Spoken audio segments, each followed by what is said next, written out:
चलिए, good morning, good morning सभी को, गुड मॉर्निंग सभी को, राम राम सभी को, जय हिंद सभी को, राधे राधे भाई, राधे राधे, हर हर महादेव।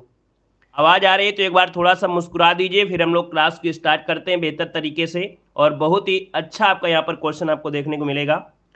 चलिए, सभी को राम राम सभी को जय हिंद। आ रही आवाज? तो स्टार्ट करें भैया। क्लियर है? तो चलिए, पहला क्वेश्चन देखिए आपके सामने दिया गया है कि भारत में अफगान शासकों के शासन का निम्नलिखित में से कौन सा एक सही कालक्रम है। यहां पर दोस्तों आपसे कह रहा है जो अफगान शासक थे इनका सही क्रम पूछा गया है। और सही क्रम में आपसे पहला पॉइंट कह रहा है बहलोल लोदी, फिर आपके इब्राहिम लोदी, फिर कह रहा है सिकंदर लोदी। तो ये तो गलत हो गया क्योंकि इब्राहिम लोदी बाद में आया था। अब दूसरा बी नंबर देखिएगा, कह रहे सिकंदर लोदी, तो इसका मतलब ये गलत हो गया क्योंकि बहलोल लोदी पहले आया था। अब देखिए ऑप्शन सी नंबर है, बहलोल लोदी, सिकंदर लोदी, इब्राहिम लोदी, जिसका ऑप्शन है यहाँ पर सी नंबर है, राइट हो जाएगा सी नंबर। सभी का जवाब देखिए बिल्कुल से सही जवाब यहाँ पर आ चुका है। ठीक है ना? आगे बढ़िए, क्वेश्चन आपसे अगला पूछा गया है।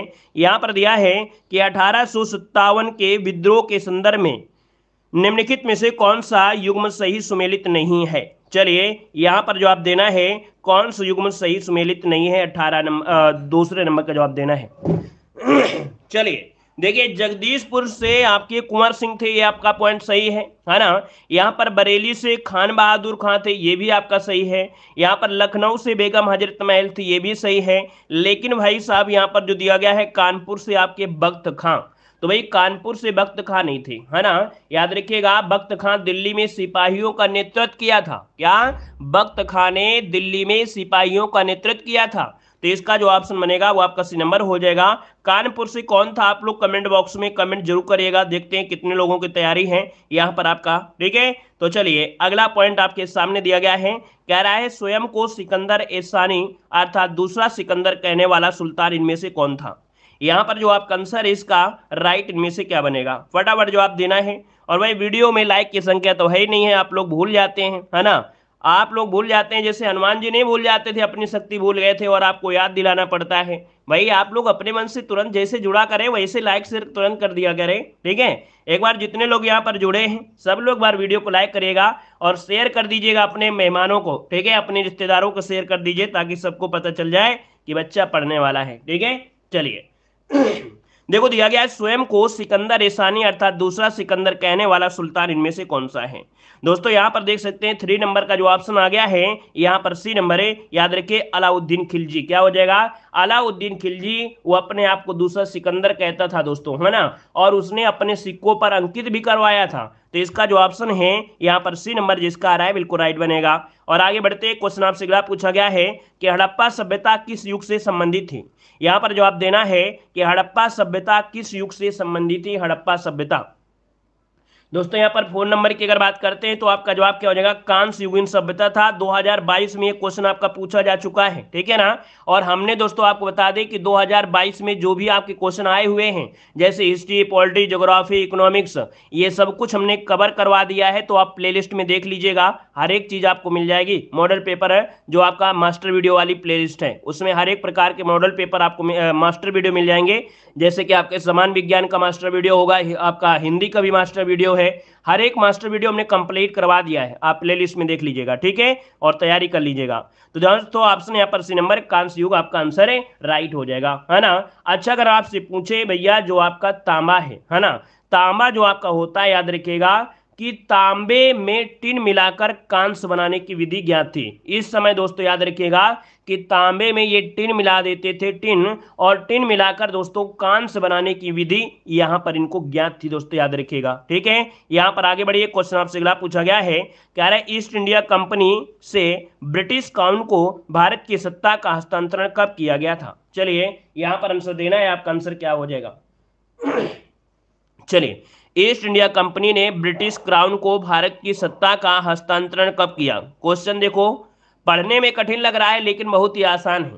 यहां पर दोस्तों ऑप्शन क्या हो जाएगा, सी नंबर 1858 में दिया था। दोस्तों 1857 की क्रांति के बाद, है ना, जो विद्रोह हुआ था, विद्रोह के पश्चात 1858 में ब्रिटिश संसद द्वारा पारित कानून के द्वारा, है ना, मतलब भारत में जो शासन करने का अधिकार था वो ईस्ट इंडिया कंपनी से लेकर ब्रिटिश क्राउन को क्या किया गया था, दे दिया गया था। तो इसका जो ऑप्शन है आपका सी नंबर है, राइट हो जाएगा। नेक्स्ट क्वेश्चन को आते हैं। क्वेश्चन दिया गया है कि सरदार वल्लभ भाई पटेल अग्रणी थे। यहां पर जवाब देना है कि जो सरदार वल्लभ भाई पटेल थे ये किसमें अग्रणी थे। यहां पर आंसर क्या हो जाएगा दोस्तों, याद रखिए 6 नंबर का जो ऑप्शन है यहाँ पर सी नंबर है। यहां पर याद रखिए बारदोली सत्याग्रह, क्या, बारदोली सत्याग्रह, यहां पर आंसर जो आपका है आपका सी नंबर है, राइट हो जाएगा सी नंबर। चलिए आगे बढ़ते हैं। क्वेश्चन आपसे अगला पूछा गया है, कह रहे हैं निम्नलिखित में से किस पार्टी से चंद्रशेखर आजाद का संबंध था। यहां पर जवाब देना है कि जो चंद्रशेखर आजाद थे इनका संबंध किस पार्टी से था। 7 की अगर बात किया जाए तो ऑप्शन क्या हो जाएगा, तो दोस्तों याद रखिएगा हिंदुस्तान सोशलिस्ट रिपब्लिकन पार्टी, जो कि ऑप्शन बनेगा यहां पर ए नंबर इसका राइट हो जाएगा, ए नंबर बन जाएगा। आगे बढ़ते हैं। अगला क्वेश्चन आपके सामने आ गया है, कह रहा है भारतीय में आर्थिक सुधार नीति किस वर्ष प्रारंभ की गई थी। यहां से आपके 3 क्वेश्चन पूछे गए थे, 3 या 4 क्वेश्चन पूछे गए 2022 में, ठीक है ना। तो याद रखिएगा कि यहां पर जो आर्थिक नीति है इस क्वेश्चन को रट डालिएगा, गूगल में डालिएगा और इसमें से देखिएगा कि आर्थिक नीति है क्या, उसको अच्छे से डिटेल से समझिएगा। दोस्तों याद रखिए यहां पर जो आपका 8 नंबर है कह रहा है कि भारत में आर्थिक सुधार की नीतियां ये 1991 में प्रारंभ की गई थी। कब, 1991, ऑप्शन सी हो जाएगा। अब क्वेश्चन ये भी पूछ सकता है, क्या पूछ सकता है कि उस समय जो आपके प्रधानमंत्री थे वो आपके कौन थे। तो उस समय प्रधानमंत्री, दोस्तों इस समय जो आपके प्रधानमंत्री थे 1991 में वो आपके कौन थे, पीवी नरसिम्हा राव। कौन, पीवी नरसिम्हा राव थे दोस्तों। ऑप्शन बनेगा आपका सी नंबर है, राइट हो जाएगा। और आगे बढ़ते हैं। क्वेश्चन आपसे अगला पूछा गया है कि वर्ष 1918 में महात्मा गांधी सूती कपड़ा कारखानों के मजदूरों के बीच सत्याग्रह आंदोलन चलाने के लिए जा पहुंचे थे। तो ये दोस्तों आप बताइएगा कि 1918 में जो महात्मा गांधी थे ये सूती कपड़ा कारखानों के मजदूरों के बीच गए और सत्याग्रह आरंभ किया था। तो यहाँ पर दोस्तों ये बताइएगा कहां पर गए थे, ये कह रहा है कहां पर गए थे। चलिए चलिए बहुत अच्छे। देखिए भाई यहां पर जो आपका 9 का ऑप्शन है आपका डी हो जाएगा अहमदाबाद में, है ना। ऑप्शन डी हो जाएगा अहमदाबाद, इसका आंसर है, राइट हो जाएगा। क्लियर है। और दोस्तों याद रखिएगा एक पॉइंट पूछा जाता है कि गांधी जी कौन से आंदोलन में पहली बार भूख हड़ताल की थी। तो याद रखिएगा गांधी जी भारत में पहली बार भूख हड़ताल यहीं पर किया था। तो ऑप्शन बनेगा आपका डी नंबर है, राइट हो जाएगा। चलिए पढ़ा पढ़ा के बोले बोले क्या हो जाता है, गला भी जाम हो जाता है। देखो दिया गया गदर पार्टी के संस्थापक कौन थे। ये क्वेश्चन अच्छा है, बताइएगा कि गदर पार्टी के जो संस्थापक थे इनमें से कौन थे 10 नंबर में। तो दोस्तों गदर पार्टी, लाला हरदयाल का नाम आपने सुना होगा। यहाँ पर जो आपका आंसर है लाला हरदयाल, तो ऑप्शन में नहीं है, तब क्या लगाएंगे भाई। तो याद रखिए लाला हरदयाल और सोहन सिंह भाकना, क्या, सोहन सिंह भाकना। यहाँ पर जो आंसर है आपका बी नंबर राइट हो जाएगा। याद रखिए गदर पार्टी के संस्थापक में लाला हरदयाल और सोहन सिंह भाकना थे दोस्तों, याद रखिएगा। इन्होंने 1 नवंबर 1913 को 1 नवंबर 1913 को संयुक्त राज्य अमेरिका के सैन फ्रांसिस्को नगर में इस दल की स्थापना की थी, ठीक है। और इस दल में गदर नाम की एक पत्रिका भी चलाई थी। यहां पर आंसर जो आपका आ रहा है बी नंबर है, राइट हो जाएगा। और आगे बढ़ते हैं। क्वेश्चन आपसे अगला पूछा गया है, कह रहे अपसौर अथवा सूर्योच्च मतलब सूर्य या पृथ्वी के मध्य अधिकतम दूरी कब होती है। तो दोस्तों याद रखिएगा कि जो अधिकतम दूरी होती है उसे बोलते हैं अपसौर बोलते हैं, है ना। और इसे सूर्य की मध्य अधिकतम दूरी दिया गया है या इसे सूर्योच्च कहते हैं। यहाँ पर डेट बताना है, आपका आंसर क्या हो जाएगा। तो दोस्तों याद रखिएगा 4 जुलाई को जो सूर्य की दूरी होती है पृथ्वी से वो सबसे दूरी होती है। लेकिन अगर पूछे सबसे कम दूरी कब होती है, तो सबसे कम दूरी होती है आपकी 3 जनवरी को, है ना। तो यहां पर आंसर जो आपका हो गया ए नंबर इसका राइट हो जाएगा। क्लियर है। यहां पर आगे बढ़ते हैं। क्वेश्चन आपसे अगला पूछा गया है, कह रहा है दक्षिण भारत का सर्वोच्च शिखर निम्नलिखित में से कौन सा है। दक्षिण भारत का सर्वोच्च शिखर पूछा गया है, इनमें से राइट क्या बनेगा। चलिए दक्षिण भारत का जवाब देखिए, यहाँ पर सभी के जवाब आ रहे हैं और बिल्कुल सही जवाब आ रहा है। 12 नंबर की अगर बात करते हैं तो ऑप्शन क्या बनेगा, जल्दी से बताइए, कमेंट करिए फटाफट। चलिए 12 नंबर की अगर बात करते हैं तो ऑप्शन देखिए यहाँ पर आपका अन्नाई मुडी बिल्कुल सही जवाब है। कोई डाउट नहीं है कि आपकी तैयारी अच्छी नहीं है, बिल्कुल तैयारी गजब की तैयारी है। यहाँ पर जो आपका आंसर है आपका बी हो जाएगा दोस्तों, अनाईमुदी इसका आंसर है, राइट हो जाएगा, बी नंबर आपका हो जाएगा। ठीक है, केरल राज्य में अन्नामलाई पर्वत पर आपका स्थित है दोस्तों, याद रखिएगा। ठीक है, क्लियर है, आगे बढ़िए। क्वेश्चन आपसे अगला पूछा गया है कि सौर मंडल का सबसे अधिक गर्म ग्रह इनमें से कौन सा है। ये भी क्वेश्चन पूछा गया था प्रीवियस ईयर दोस्तों। कह रहा है सौर मंडल का सबसे अधिक गर्म ग्रह इनमें से पूछा गया है और 13 का ऑप्शन में से क्या बनेगा दोस्तों। 13 की अगर बात करते हैं तो ऑप्शन में से क्या हो जाएगा, बी नंबर है दोस्तों, जो आपका शुक्र ग्रह है। कौन है, जो आपका शुक्र ग्रह है, ये सर्वाधिक गर्म है दोस्तों, याद रखिएगा। इसमें दोस्तों याद रखिएगा कि जो वायुमंडल है, इसका वायुमंडल है, वहां पर दोस्तों 90 से 95% क्या पाई जाती है, CO2 पाई जाती है, कार्बन डाइऑक्साइड पाई जाती है। और कार्बन डाइऑक्साइड अधिक होने के कारण यहाँ पर तापमान भी क्या होता है, अधिक होती है, और प्रेशर की स्थिति बहुत ज़्यादा होती है, इसलिए इसे प्रेशर कुकर के नाम से भी जाना जाता है। याद रखिएगा कि शुक्र ग्रह को प्रेशर कुकर के नाम से भी जाना जाता है, याद रखिएगा इस पॉइंट को। ठीक है, आगे बढ़ते हैं। क्वेश्चन आपसे अगला पूछा गया है कि निम्नलिखित में से किस राज्य की सीमा म्यांमार से नहीं लगती है। चलिए यहाँ पर जवाब देना है कि किस राज्य की सीमा म्यांमार से नहीं लगती है, इसका आंसर क्या बनेगा, और एक क्वेश्चन आपको यहां से देखने को जरूर मिलेगा। चलिए देखिए यहां पर म्यांमार से कह रहा है, तो भाई आप बताइए, म्यांमार की अगर हम बात कर लेते हैं तो आप देख पाएंगे कि यहां पर जो आपका म्यांमार है, इससे नागालैंड ये आपका संपर्क रखता है ना। यहाँ पर मिजोरम दिया गया है और मिजोरम भी संपर्क करेगा, मणिपुर करेगा, लेकिन भाई मेघालय तो आपका यहाँ पर है, और जब मेघालय यहाँ पर है तो इसका मतलब है कि ऑप्शन क्या बनेगा, यहाँ पर आपका सी नंबर है, राइट हो जाएगा। सी नंबर जिसका आया है बिल्कुल राइट हो जाएगा। क्लियर है, आगे बढ़िए। क्वेश्चन आपसे अगला पूछा गया है, कह रहे पंपास चारागाह कहाँ पर अवस्थित हैं। पंपास जो आपके घास के मैदान हैं, चारागाह हैं, ये जो अवस्थित हैं, ये आपके कहाँ पर अवस्थित हैं। यहाँ पर 15 नंबर को ऑप्शन लॉक करना है। और पंपास घास के मैदान कहाँ मिलेंगे, आपके दक्षिण अमेरिका में। कहाँ मिलेंगे, दक्षिण अमेरिका में दोस्तों पाए जाने वाले ये आपकी घास की भूमि है और चारागाह है। ठीक है, आगे बढ़ते हैं। क्वेश्चन आपसे अगला पूछा गया है, यहाँ पर दिया है कि 20 सूत्रीय है ना, जो कि गरीबी उन्मूलन कार्यक्रम किस पंचवर्षीय योजना के दौरान चलाया गया था। चलिए यहाँ पर जवाब देना है कि 20 सूत्री जिसे हम लोग गरीबी उन्मूलन कार्यक्रम है, ये किस पंचवर्षीय योजना के दौरान चलाया गया था। आप लोग पंचवर्षीय अच्छे से तैयार कर लेना, वैसे हम आपको एक वीडियो स्पेशल आपको मिल जाएगा है ना, तो उसके माध्यम से भी आप तैयारी कर लीजिएगा। यहाँ पर 16 नंबर का जो ऑप्शन है दोस्तों, सी नंबर हो जाएगा। याद रखिए, 5वीं पंचवर्षीय योजना। कौन सी, 5वीं पंचवर्षीय योजना, जो कि आपकी 74 से कब तक चली थी, 79 तक ये योजना आपकी चली थी है ना। और इस पंचवर्षीय योजना के दौरान ही राष्ट्रीय न्यूनतम आवश्यकता कार्यक्रम भी प्रारंभ किया गया था। काम के बदले अनाज का भी प्रारंभ किया गया था दोस्तों, याद रखिएगा। ये पंचवर्षीय योजना बहुत ही महत्वपूर्ण है दोस्तों, याद रख लीजिएगा। ठीक है, और ये जो 5वीं पंचवर्षीय योजना थी, ये समय से पहले समाप्त भी हो गई थी है ना। यहाँ पर आगे बढ़ते क्वेश्चन आपसे अगला पूछा गया है कि निम्नलिखित में से कौन सा कथन सत्य दिया गया है। यहाँ पर कौन सा कथन सत्य दिया है, 17 नंबर का ऑप्शन लॉक करना है। कह रहा है मुद्रा संकुचन के समय मुद्रा का मूल्य बढ़ता है तथा वस्तुओं के मूल्य क्या होते हैं, गिरते हैं। बिल्कुल सही बात है, क्योंकि यहाँ पर मुद्रा संकुचन पूछ लिया है, मुद्रास्फीति नहीं पूछा है। मुद्रास्फीति नीचे दिया है।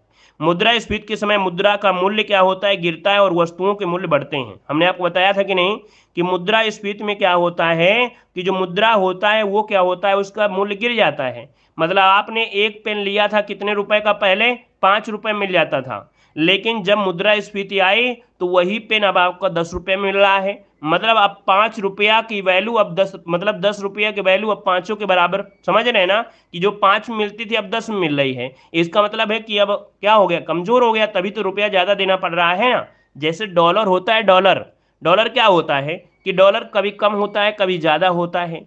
मतलब अगर आपको $1 लेना है तो भैया आपको 82 रुपया लगभग आपको पे करना पड़ेगा। ठीक है, 81.82, ऐसे आपका हमेशा ये अप डाउन होता रहता है। वैसे आपका होता है कि मुद्रास्फीति में क्या होता है, मुद्रा का मूल्य क्या होता है, गिरता है, और वस्तु के क्या होते हैं, मूल्य बढ़ जाते हैं। जैसे पहले एक पेन मिलता था 5 का, बाद में क्या हुआ, वही पेन कितने का मिलेगा, 10 रुपये का, तो वस्तुओं के मूल्य क्या हो गए, बढ़ गए। ये हम इतनी देर तक क्यों समझा रहे हैं, क्योंकि आपको समझ में आ जाए ये क्वेश्चन पूरी तरीके से। और मुद्रास्फीति का ही उल्टा होता है मुद्रा संकुचन। इसमें क्या होता है, मुद्रा का मूल्य बढ़ जाता है, ठीक है ना, और वस्तुओं के मूल्य क्या होते हैं, गिर जाते हैं। दोस्तों याद रखिए, इसका मतलब है है कि दोनों ही पॉइंट आपके सही हैं। इस क्वेश्चन का स्क्रीनशॉट लीजिए, अपनी कॉपी में छाप लीजिए। अब यही शब्द आपको हमेशा रटे रहना है और यही इसकी परिभाषा है, यही इसकी परिभाषा याद रखिएगा। आगे बढ़ते हैं, क्वेश्चन दिया गया है, कह रहा है भारत की राष्ट्रीय आय की गणना कौन करता है। चलिए बताइएगा, भारत की जो राष्ट्रीय आय है इसकी जो गणना करता है इनमें से कौन करता है। यहाँ पर 18 नंबर की अगर बात किया जाए दोस्तों तो ऑप्शन क्या बनेगा, बी नंबर। याद रखिए, केंद्रीय सांख्यिकी संगठन जो कि ऑप्शन है यहाँ पर आपका बी नंबर है, राइट हो जाएगा, बी नंबर बन जाएगा। चलिए आगे बढ़ते हैं, क्वेश्चन आपसे अगला पूछा गया है, कह रहा है अर्थव्यवस्था में असली मुद्रा मूलधन किसके कारण बढ़ जाता है। चलिए यहाँ पर 19 नंबर आपसे कह रहा है कि अर्थव्यवस्था में असली मुद्रा मूलधन किसके कारण बढ़ जाता है। तो दोस्तों याद रखिएगा, जब कीमतों में क्या होती है, कमी होती है। जब कीमतों में कमी होती है तो असली मुद्रा मूलधन याद रखिए बढ़ जाती है, कीमतों में कमी। यहाँ पर आगे बढ़िए, क्वेश्चन आपसे अगला पूछा गया है, कह रहा है निम्न में से कौन सा समवर्ती सूची का एक हिस्सा है। दोस्तों इसी से एक क्वेश्चन आपका पूछा जाता है, हर बार पूछा गया है। कह रहा है समवर्ती सूची, कृषि तो आपका देखिए राज्य से होता है, यहाँ पर शेयर बाजार और यह वायदा आपका है, ये कहीं ना कहीं देखा जाए तो ये तो आपके केंद्र से हो जाएगा। रेलवे भी आपका केंद्र से हो जाएगा, लेकिन जो आपका दिया है दिवालियापन और ऋण शोधन क्षमता, इसको भैया राज्य सरकार भी देखती है और आपकी केंद्र सरकार। जब राज्य सरकार केंद्र सरकार साथ में देखती है अर्थात तो इसी चीज को बोलते हैं क्या, यहाँ पर समवर्ती बोलते हैं। अर्थात राज्य सूची और आपकी केंद्र सूची जिस पर कानून बनाती है वो आपकी होती है समवर्ती। ठीक है, तो इसको ऑप्शन सी नंबर है, राइट हो जाएगा। आगे बढ़ते हैं, क्वेश्चन आपसे दिया गया है कि भारतीय संविधान अर्थात जो संविधान का निम्न अनुच्छेदों में से कौन सा एक उपलब्धित करता है कि मत बराबर होने की दशा में लोकसभा के अध्यक्ष का मत निर्णायक होगा और वह उसका प्रयोग करेगा। मतलब ये स्थिति है टाई की स्थिति, जब क्या हुआ 50% वाला वोट हो गया। अब ऐसी स्थिति में लोकसभा का जो अध्यक्ष होता है वो अपना वोट देगा, और जब अपना वोट देगा तो ये भैया कौन सा आर्टिकल का, तो दोस्तों याद रखिएगा 50-50 गुणा कर 50-50 जोड़ दीजिए 100 हो जाएगा। मतलब याद रखिएगा यहाँ पर अनुच्छेद 100, ये आपको याद रहेगा। देखो क्या होता है 50% 50% दोनों जोड़ दीजिए 100 हो जाएगा, यही आपका आर्टिकल हो गया। क्लियर है ना, रट लीजिए, इससे आपका याद रहेगा। और आगे बढ़ते हैं, क्वेश्चन आपसे अगला पूछा गया है, कह रहा है राज्यपाल किसी के प्रति उत्तरदायी होता है। बताइएगा राज्यपाल किसके प्रति उत्तरदायी होता है। यहाँ पर 22 नंबर है, ऑप्शन लॉक करना है, आपका जो आंसर है इनमें से क्या हो जाएगा। चलिए बहुत अच्छे, और देखिए यहाँ पर जो आपका 22 नंबर है वो ऑप्शन क्या बनेगा, यहाँ पर ऑप्शन बनेगा राष्ट्रपति हो जाएगा। मतलब ऑप्शन आपका ये नंबर है, राइट हो जाएगा। याद रखिएगा राज्यपाल से संबंधित जो भी होता है ये आपके राष्ट्रपति ही करेंगे, अर्थात इनकी नियुक्ति करेंगे, इनको हटाएंगे, सब कुछ करेंगे तो आपके राष्ट्रपति ही करेंगे। तो ऑप्शन क्या हो जाएगा, यहाँ पर ये नंबर है, राइट हो जाएगा। ठीक है ना, वीडियो को लाइक शेयर करते हुए चलेंगे जितने साथी यहाँ पर जुड़े हैं। और अगला पॉइंट आपसे यहाँ पर देखो कह रहा है कि पंचायती राज विषय है। दोस्तों पंचायती राज विषय कैसा विषय है, हमने कहा कि पंचायती राज ये जो होता है कैसा, तो आप कहेंगे पंचायती राज होता है राज्य सूची का विषय होता है। मतलब ऑप्शन क्या बनेगा, यहाँ पर बी नंबर आपका राइट हो जाएगा। अब एक क्वेश्चन ये होता है कि इसमें कितने विषय आपके हैं पंचायत में, तो आपके 29 विषय होते हैं। अब ये होता है पंचायती राज जो आपके दिया गया है कौन से आर्टिकल में दिया गया है, मतलब संविधान में पंचायतों का जो गठन है वो कौन से अनुच्छेद में है, तो आपके 40 में है। और ये सभी शब्द जो हमने पढ़ाया ये पूछा जा चुका है ना, जो शब्द हमने अभी तक पढ़ाया कि कितने विषय हैं, 29 है, कौन से आर्टिकल है, 40 है, पंचायती किस में राज्य सूची में है, ये सभी प्रीवियस ईयर क्वेश्चन आए हुए हैं दोस्तों, याद रखिएगा। ठीक है, आगे बढ़ते हैं, क्वेश्चन आपसे दिया गया है कि सर्वोच्च न्यायालय में सेवानिवृत्त की जो आयु होती है वो आपकी कितनी होती है। यहाँ पर जो आप देना है आपका जो आंसर इनमें से क्या हो जाएगा। दोस्तों यहाँ पर दिया सर्वोच्च न्यायालय के न्यायाधीश का कार्यकाल जो होता है वो कितना होता है। दोस्तों यहाँ पर आपका 24 नंबर का जो ऑप्शन है राइट हो जाएगा, सी नंबर 65 वर्ष। क्या हो जाएगा, 65 वर्ष। वहीं पर जो आपके हाई कोर्ट होते हैं तो हाई कोर्ट के लिए कितना हो जाएगा, तो यहाँ पर 62 वर्ष। ठीक है, तो इसको ऑप्शन सी नंबर है, राइट हो जाएगा, 65 वर्ष बनेगा। आगे बढ़ते हैं, क्वेश्चन आपसे अगला पूछा गया है, कह रहा है अनुच्छेद 362 जो कि आपने पढ़ा भी होगा, अनुच्छेद 362 के अधीन लागू आपात की स्थिति के दौरान निम्नलिखित में से संवैधानिक उपबंध निलंबित हो जाते हैं। तो दोस्तों यहाँ पर देखिए 25 नंबर की अगर हम बात करते हैं तो ऑप्शन में से क्या हो जाएगा। चलिए यहाँ पर आंसर जो आपका बनेगा क्या होगा, वैसे यहाँ पर 62 नहीं है दोस्तों, 52 होगा। क्या होगा, यहाँ पर 62 नहीं है, इसको एडिट करके 352 कर लीजिएगा। 352 आपका यहाँ पर हो जाएगा। और 352 में दोस्तों होता क्या है, 352 में जो होता है इनमें से क्या होता है, याद रखिएगा जो आपके यहां पर दिया है, संविधान संशोधन प्रक्रिया, मौलिक अधिकार, राजनीतिक निर्णय। अच्छा देखिए यहां पर दोस्तों देखिए मौलिक अधिकार मतलब देखिए सिंपल सी बात है कि इसमें बहुत चीजें दे दिया है, लेकिन आपात की स्थिति में क्या, आपात की स्थिति में जो आपके मौलिक अधिकार होते हैं ये आपके छिन जाते हैं, ठीक है ना। ये थ्योरी बहुत बड़ी दे दिया है, लेकिन सिंपल सी बात अगर दे देता कि आपातकाल के दौरान आपके क्या सकते हैं कि संवैधानिक ऊपर निलंबित होते हैं, तो आप कहेंगे मौलिक अधिकार आपके छीन लिए जाते हैं। लेकिन आर्टिकल नंबर जो आपका 20 होता है और आर्टिकल नंबर 21 ये आपके निलंबित नहीं होते हैं। लेकिन फिर भी कभी कभी ऑप्शन में क्या होता है, ऑप्शन में ए देगा, ए में 21 देगा, बी में आपका 20 देगा, तो आपको ऑप्शन क्या लगाना है, ए नंबर आपको लगाना है, ठीक है ना। तो इन चीजों को आपको याद रखना है। आगे बढ़ते हैं, क्वेश्चन आपसे दिया गया है, कह रहा है लोहे को खुले में छोड़ने पर उस पर जो भूरी परत जम जाती है उसे क्या कहते हैं।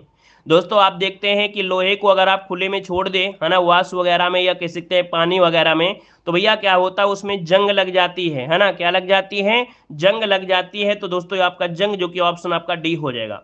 अब एक क्वेश्चन हम आपसे कर रहे हैं, जंग लगने पर लोहे का भार जो होता है, लोहे का जो भार होता है वो बढ़ता है या घटता है, दोस्तों बताइएगा। लोहे का जो भार होता है घटता है या बढ़ता है। तो याद रखिए जंग लगने पर लोहे में जो भार होता है वो क्या होता है, इंक्रीज हो जाता है, बढ़ जाता है, क्योंकि उसमें ऑक्सीजन क्या होता है, उसमें क्रिया कर लेता है, ऑक्सीडेशन हो जाता है, तो वो नमी आ जाती है, और नमी आ जाती है तो उसका भार बढ़ जाता है, लेकिन उसकी जो गुणवत्ता है, उसकी क्वालिटी है वो क्या हो जाती है, कम हो जाती है। ठीक है भाई, ये क्वेश्चन पूछा भी गया है। आगे बढ़ते क्वेश्चन दिया गया है कि मनुष्य के शरीर में सबसे लंबी हड्डी कौन सी है। मनुष्य के शरीर में सबसे लंबी हड्डी पूछा गया है, तो दोस्तों आप क्या कहेंगे कि यहां पर जो आंसर बनेगा डी नंबर है। याद रखिए फीमर हड्डी जो आपकी होती है ये सबसे क्या होती है, लंबी हड्डी होती है, जो कि ऑप्शन बनेगा कौन सा, डी नंबर इसका राइट हो जाएगा। और कहां पर पाई जाती है ये जो हड्डी पाई जाती है, कहां पर, तो आपकी जांघ में पाई जाती है, दोस्तों याद रखिएगा। और अगर हम आपसे पूछे सबसे छोटी हड्डी कौन सी है, तो दोस्तों सबसे छोटी हड्डी होती है स्टेप्स हड्डी, जो कि आपके कान में पाई जाती है। कहां पर पाई जाती है, कान में पाई जाती है। ठीक है, आगे बढ़ते हैं, क्वेश्चन आपसे अगला पूछा गया है, कह रहा है पेट, है ना, देख लो पेट एग्जाम देने जा रहे हैं और पेट से क्वेश्चन दिया गया है। कह रहा है पेट मतलब पीईटी एक बहु सुपरिचित प्रकार का है, इसका उपयोग बोतल बनाने में किया जाता है। चलिए दोस्तों ये क्या है, एक प्रकार का पॉलिस्टर है, क्या ये एक प्रकार का पॉलिस्टर है, दोस्तों याद रखिए बोतल बनाने में इसका प्रयोग करते हैं। मतलब ऑप्शन इसका आपको लगाना है सी नंबर, पॉलिस्टर लगाना है। ठीक है भाई, आगे बढ़ते हैं, क्वेश्चन आपसे अगला पूछा गया है, कह रहा है विटामिन बी का रासायनिक नाम क्या होता है। यहाँ पर बताइएगा विटामिन बी का रासायनिक नाम क्या हो जाएगा। तो दोस्तों यहाँ पर एक क्वेश्चन विटामिन से बनना ही बनना है, और विटामिन बी1 यहाँ पर कर सकते हैं, यहाँ पर 1 है विटामिन बी1, तो इसका रासायनिक नाम होता है थायमीन। क्या होता है, थायमीन होता है। और थायमीन कहाँ पर है, ऑप्शन ए दिया है। अगर हम आपसे क्वेश्चन पूछे भाई कि विटामिन बी1 की कमी से कौन सा रोग होता है, तो क्या जवाब देंगे, जल्दी से बताइएगा कि विटामिन बी1 की कमी से जो रोग होता है कौन होता है। ऐसे ही क्वेश्चन आपको पूछने को मिलेंगे, है ना। यहाँ पर दोस्तों बताना है कि आपका आंसर क्या होगा, कि विटामिन बी1 की जो कमी से रोग होता है वो कौन सा रोग होता है, यहाँ पर आंसर देना है। तो आपका जवाब क्या हो जाएगा भाई, चलिए बेरी बेरी बिल्कुल सही है, बेरी बेरी यहाँ पर रोग हो जाता है, बेरी बेरी हो जाता है। ठीक है, आगे बढ़िए, अगला क्वेश्चन आपका यहाँ पर दिया गया है, कह रहा आपसे कि कौन सी निष्क्रिय गैस वातावरण में सबसे अधिक मात्रा में मौजूद है। अब आप देख पाएंगे जो आपकी एक निष्क्रिय गैस होती है ये वातावरण में सबसे ज्यादा मात्रा में मिलेगी। दोस्तों यहाँ पर 30 नंबर में जो ऑप्शन है आपका कौन सा, यहाँ पर 30 को ऑप्शन डी नंबर आर्गन। दोस्तों याद रखिए आर्गन जो आपकी है सबसे अधिक मात्रा में क्या है आपकी ये मौजूद है, दोस्तों याद रखिएगा। ठीक है ना, और ये आर्गन जो आपकी पाई जाती है ये पाई जाती है कितनी, वायुमंडल में 0.93% आपकी आर्गन मिलती है, दोस्तों याद रखिएगा। अच्छा एक क्वेश्चन होता है कि कौन सी गैस वायुमंडल में नहीं पाई जाती है, कौन, जो निष्क्रिय गैस है, बताइए किसी को याद है कि कौन सी निष्क्रिय गैस वायुमंडल में नहीं पाई जाती है। जल्दी से कमेंट करें, इस क्वेश्चन का आंसर क्या होगा कि कौन सी गैस है जो आपकी आर्गन गैस, देखो आर्गन नहीं, कौन सी निष्क्रिय गैस है, रेडान गैस है। कौन है, रेडान गैस है। दोस्तों रेडान गैस ये वायुमंडल में नहीं पाई जाती है, तो भी कहाँ पाई जाती है, तो दोस्तों ये पाई जाती है जहां पर भूकंप आता है। जब भूकंप आना होता है तो उसके वायुमंडल के क्षेत्र में क्या हो जाता है, रेडान गैस जो होती है ऑटोमेटिक क्या होते प्रसारित हो जाती है। ठीक है ना, तो इसका आंसर आपका हो गया कौन सा, डी नंबर राइट हो गया। अगले क्वेश्चन बढ़ते हैं, क्वेश्चन दिया गया है, कि किनारा के लिए सही पर्यायवाची आपको चुनना है। चलिए, यहां पर दिया है किनारा के लिए सही पर्यायवाची, और किनारा के लिए क्या हो सकता है, तो भैया आप देखिएगा यहां पर दिया गया है तट, तर और कगार दिया है।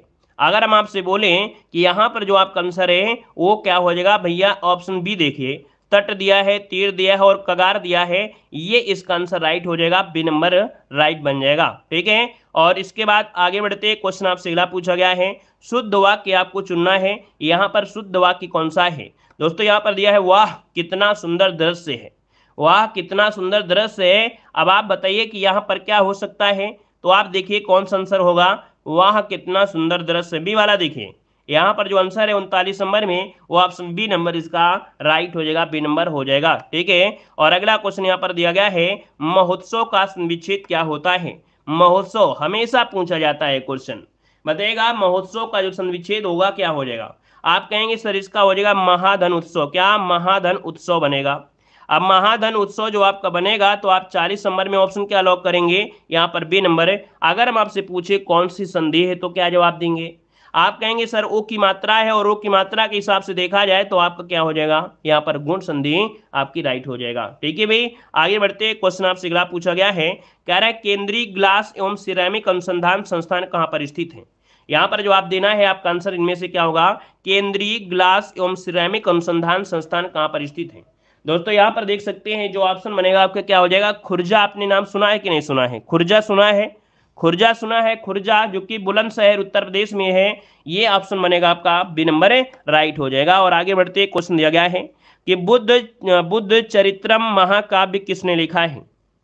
चलिए जवाब देखिए, यहाँ पर काफी लोगों के आ रहे हैं, बुद्ध चरित्रम महाकाव्य, जो कि यहाँ पर आंसर क्या हो जाएगा, अश्वघोष ने किया है।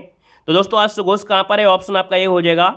और अगर क्वेश्चन पूछे कि अश्वघोष जो थे, है ना, ये कौन से राजा के दरबारी कवि थे, तो ये कुषाण राजा थे कनिष्क, है ना, कनिष्क के शासनकाल से संबंधित है, ऑप्शन ए हो जाएगा। यहाँ पर आगे बढ़ते क्वेश्चन दिया गया है कि निम्नलिखित में से कौन सा कर्नाटक का लोक नृत्य है। बताइएगा कि कर्नाटक का जो लोक नृत्य है इनमें से कौन है, 63 नंबर में।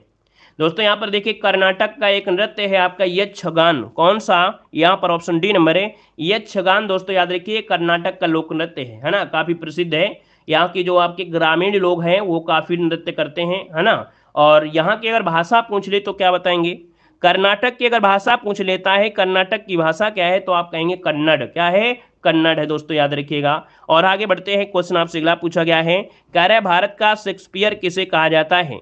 चलिए बताइएगा कि भारत का जो शेक्सपियर कहा जाता है ये किसे कहा जाता है, इसका आंसर क्या हो जाएगा। चलिए बहुत अच्छे प्रयास, देखे कितना है कि आप सभी लोगों के जवाब बिल्कुल दनादन आ रहे हैं। चलिए देखिए महाकवि कालिदास, जवाब देखिए सबका जवाब सही है, यहाँ पर सी नंबर हो जाएगा कि कालिदास को भारत का शेक्सपियर कहा जाता है। दोस्तों याद रखिएगा, है ना। कालिदास की अगर बात करते हैं तो चंद्रगुप्त द्वितीय के नवरत्नों में से एक आपके थे, इन्होंने अभिज्ञान शकुंतलम, मेघदूत आदि ग्रंथों की रचना किया है। और आगे बढ़ते हैं क्वेश्चन दिया गया है, कह रहे स्टैचू ऑफ यूनिटी की ऊंचाई कितनी है। चलिए बताइएगा स्टैचू ऑफ यूनिटी की जो ऊंचाई है वो आपकी कितनी है, यहाँ पर आंसर लॉक किया जाए जल्दी से। दोस्तों यहाँ पर देख सकते हैं इसका जो आपका आंसर बनेगा, यहाँ पर डी नंबर है, याद रखिएगा 182 मीटर, कितने हैं, 182 मीटर है। दोस्तों याद रखिए भारत के जो प्रथम उप प्रधानमंत्री थे आपके सरदार वल्लभ भाई पटेल, वो आपकी इनकी मूर्ति है, कहाँ पर आपकी है, सरदार सरोवर के निकट नर्मदा नदी पर आपकी है, ठीक है ना। और यहाँ पर आगे बढ़ते हैं क्वेश्चन आपसे अगला पूछा गया है, कह रहा है आपसे यहाँ पर देखो क्वेश्चन जो कि अच्छा है, कह रहा है द एक्सीडेंटल प्राइम मिनिस्टर पुस्तक के लेखक कौन है। द एक्सीडेंटल प्राइम मिनिस्टर पुस्तक के जो लेखक हैं इनमें से राइट क्या हो जाएगा। दोस्तों यहाँ पर देखिए आपका आंसर क्या हो जाएगा, संजरा बारा, क्या नाम है, यहाँ पर संजय बारू, ये जो ऑप्शन है आपका 66 नंबर में ऑप्शन बी हो जाएगा, संजय बारू है दोस्तों, याद रखिएगा, है ना।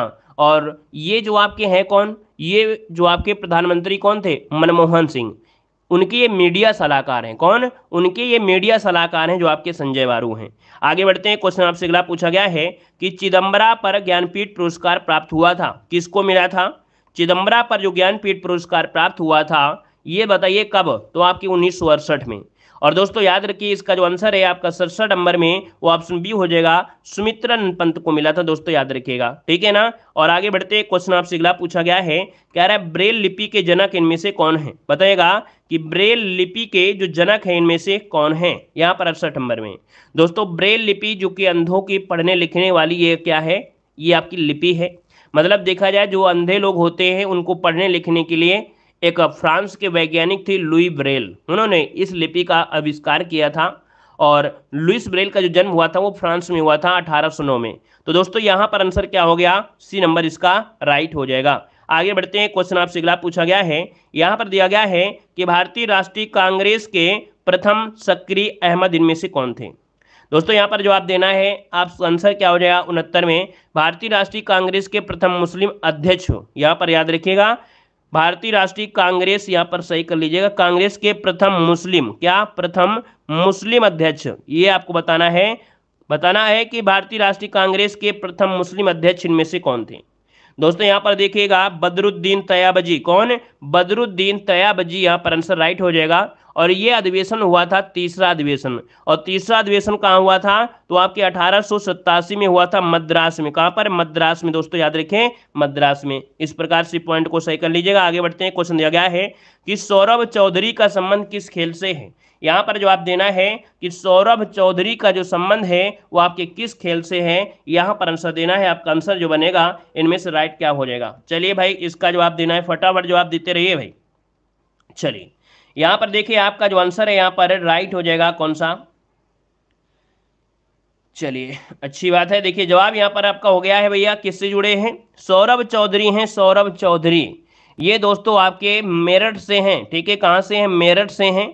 और दोस्तों याद रखिए निशानेबाज से जुड़े हैं, निशानेबाज, जो कि ऑप्शन बनेगा आपका यहाँ पर सी नंबर है। और याद रखिए कि इन्होंने 2018 एशियाई खेल की निशानेबाजी में 10 मीटर के एयर पिस्टल पर इन्होंने स्वर्ण पदक प्राप्त किया था। तो इसका जो ऑप्शन बनेगा वो आपका सी नंबर है, राइट हो जाएगा। और आगे बढ़ते हैं, क्वेश्चन अगला पॉइंट आपके सामने आ गया है, जो कि यहाँ पर क्या करना है, डेली की तरह आपको पढ़ना है, अच्छी तरीके से रिवीजन करना है। ये चीजें हम अलग से नहीं, इसी में आपको पढ़ा देंगे, आपको अलग से मेहनत नहीं करना है। देखो दिया गया है पृथ्वी दिवस कब मनाते हैं, तो पृथ्वी दिवस मनाते हैं आपके 22 अप्रैल, जो कि बहुत बार क्वेश्चन पूछा जा चुका है। और अगला आपसे यहाँ पर कह रहा है विश्व श्रमिक दिवस कब मनाते हैं। चलिए बताइएगा कि विश्व श्रमिक दिवस कब मनाते हैं। तो दोस्तों याद रखिएगा कि जो विश्व श्रमिक दिवस मनाया जाता है वो 1 मई को मनाया जाता है, याद रखिए 1 मई को मनाया जाता है। यहाँ पर अगला पूछा गया है, कह रहा है विश्व प्रेस स्वतंत्रता दिवस कब मनाते हैं। विश्व प्रेस स्वतंत्रता दिवस कब मनाते हैं, तो याद रखिएगा 3 मई को, कितने को, 3 मई को मनाया जाता है। और अगला है विश्व प्रवासी पक्षी दिवस, क्या, विश्व प्रवासी पक्षी दिवस कब मनाते हैं, तो 8 मई को विश्व प्रवासी पक्षी दिवस मनाया जाता है। वहीं पर क्वेश्चन है विश्व रेड क्रॉस दिवस कब मनाते हैं, तो विश्व रेड क्रॉस दिवस आपके 8 मई को मनाया जाता है। अगला पॉइंट आपसे यहाँ पर कह रहा है विश्व नर्स दिवस।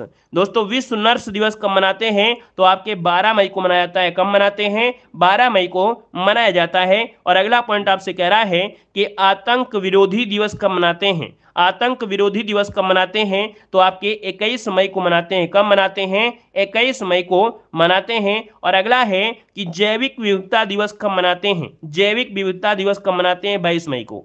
देखो ये टॉपिक जैसे आपका समान जागरूकता है, अगर आपको कमजोर है या आपको करंट अफेयर में आप कमजोर हैं, आपको लगता है कि हम बहुत कमजोर हैं, डेली क्लास लीजिएगा जो हमारी टॉपिक वाइज क्लासेस चलती हैं, है ना। यहाँ पर अगला दिया गया है कि माउंट एवरेस्ट दिवस कब मनाते हैं। दोस्तों माउंट एवरेस्ट दिवस मनाते हैं आपके 29 मई को। कब मनाते हैं, 29 मई को मनाते हैं। अगला है विश्व तंबाकू रोधी दिवस, जो कि वेरी वेरी एमपी है, याद रखिए 31 मई को विश्व तंबाकू रोधी दिवस मनाया जाता है। कब मनाते हैं, 31 मई को मनाया जाता है। अगला दिया गया विश्व पर्यावरण दिवस कब मनाते हैं। दोस्तों विश्व पर्यावरण दिवस हमेशा पूछा जाता है, आपका 5 जून इसका हो जाएगा, 5 जून हो जाएगा, ठीक है ना। और अगला क्वेश्चन दिया गया है कि विश्व रक्तदान दिवस कब मनाते हैं।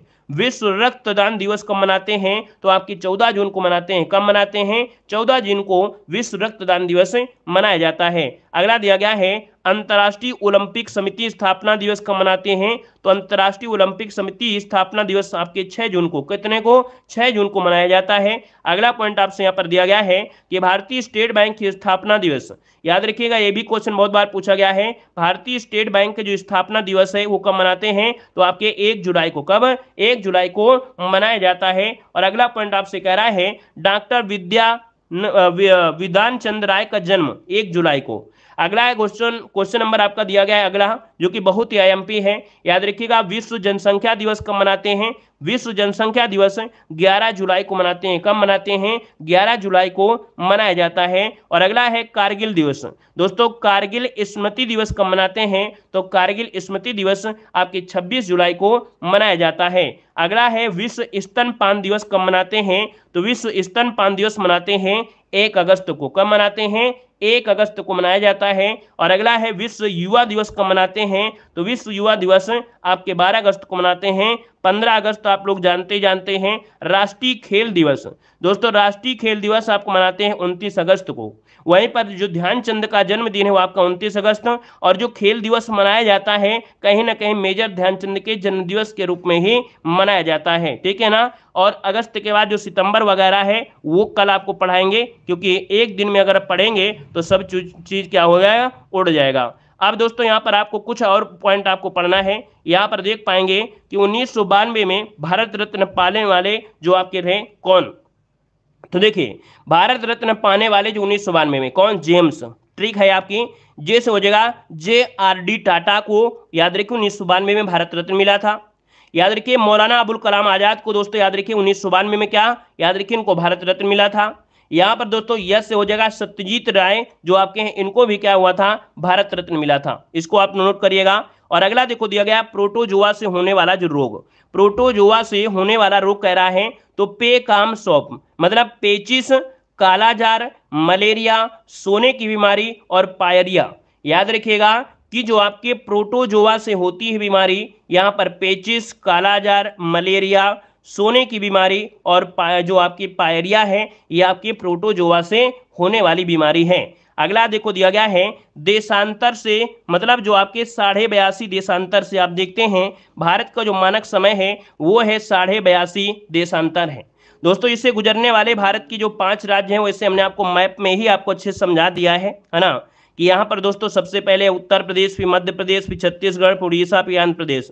अगर इसको ट्रिक से पढ़ना है तो ट्रिक भी आपके सामने है, उमछुआ ये ट्रिक है लेकिन कोई ट्रिक नहीं है, आपको यहाँ पर नॉर्मल पढ़ना है। याद रखिएगा उत्तर प्रदेश, फिर इसके नीचे मध्य प्रदेश, फिर आपका छत्तीसगढ़, फिर इसके बाद उड़ीसा, फिर इसके बाद क्या हो जाएगा आंध्र प्रदेश, ये आपके हो जाएंगे, ठीक है ना। अगला दिया गया है उत्तर से दक्षिण जो पर्वत श्रेणियों को क्रम है, तो दोस्तों उत्तर से दक्षिण पर्वत श्रेणियों को क्रम कालजपी, क्या कलजपी, आपको ये ट्रिक याद रख लेना है। ये क्वेश्चन बनता है जो आपका हिमालय पर्वत है तो उसमें उत्तर से दक्षिण की जो श्रेणियां हैं याद रखिएगा, इनमें से आपकी काराकोरम, फिर लद्दाख, फिर जास्कर श्रेणी, फिर आपकी पीर पंजाल। याद रखिएगा सबसे पहले काराकोरम श्रेणी, फिर लद्दाख श्रेणी, फिर जास्कर श्रेणी, फिर आपकी पीर पंजाल श्रेणी हो जाएगी, याद रखिएगा।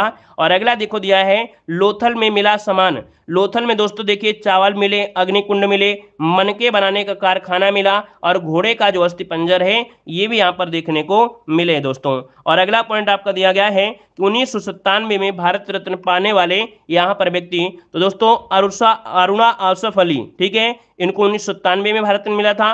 गुलजारी लाल नंदा को 1997 में भारत रत्न मिला। APJ अब्दुल कलाम को भी 1997 में भारत रत्न मिला था दोस्तों। यहाँ पर एक पॉइंट और दिया गया है कि जहांगीर के शासनकाल में यूरोप यात्री आए थे। दोस्तों कौन आए थे, BASH, मतलब विलियम फिंच आए थे, Edward Terry, sir Thomas Roe और हॉकिंस। दो तो आपके हमेशा पूछे ही जाते हैं, है ना। तो दोस्तों यहाँ पर देखिए हमने यहाँ पर आपको पढ़ाया कुछ महत्वपूर्ण पॉइंट, ठीक है ना। तो यहाँ पर धन्यवाद सभी को, जय हिंद, वंदे मातरम।